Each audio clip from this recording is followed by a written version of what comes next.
আসসালামু আলাইকুম ওয়া রাহমাতুল্লাহি ওয়া বারাকাতুহু। ইন্নাল হামদুলিল্লাহ। সুপ্রিয় দর্শক শ্রোতা, আশা করছি আপনারা সকলেই অনেক বেশি ভালো আছেন। দেশ বিদেশ যে যেখান থেকে বসে আমাকে দেখছেন সকলকে আমার পক্ষ থেকে আন্তরিক মোবারকবাদ। দর্শক, আজকে আবারও একটি ভিডিও নিয়ে চলে আসলাম। দর্শক, এই ভিডিওতে একটি আমল সংক্রান্ত বিষয় নিয়ে আলোচনা করব।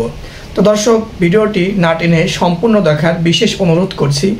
ইনশাল্লাহ আপনি এর দ্বারা অনেক বেশি উপকৃত হবেন। তো দর্শক, যদি আপনি আমার এই ছোট্ট চ্যানেলে নতুন হয়ে থাকেন অবশ্যই ভিডিওটিকে লাইক দেবেন এবং চ্যানেলটা সাবস্ক্রাইব করে পাশেই থাকবেন।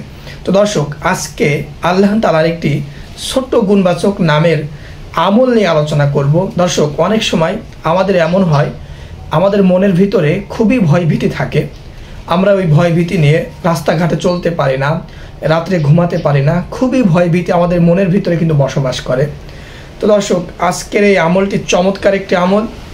আপনি যদি এই আমলটি করেন ইনশাল্লাহ মনের ভিতর থেকে সমস্ত প্রকার ভয়ভীতি দূর হয়ে যাবে ইনশাআল্লাহ। যখনই আপনার মনে ভয়ভীতি বসবাস করবে তখনই এই ছোট্ট আমলটি করবেন ইনশাআল্লাহ। আল্লাহ চাইলে আপনার মনের ভয় সাথে সাথে দূর হয়ে যাবে ইনশাআল্লাহ। তো দর্শক, আল্লাহর সেই গুণবাচক নামটি হলো ইয়া মুমিনু আল মুমিনু। এই গুণবাচক নামের অর্থ হলো নিরাপত্তা।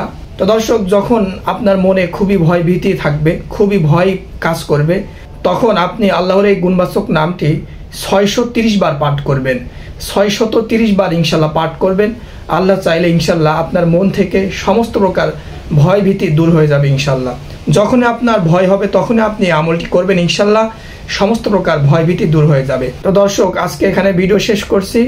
দেখা হচ্ছে আপনার সাথে আগামী কোনো ভিডিওতে। সেই সময় পর্যন্ত আপনি ভালো থাকবেন, সুস্থ থাকবেন। এই প্রত্যয় বিদায় নিচ্ছি। আসসালামু আলাইকুম ওয়া রাহমাতুল্লাহ।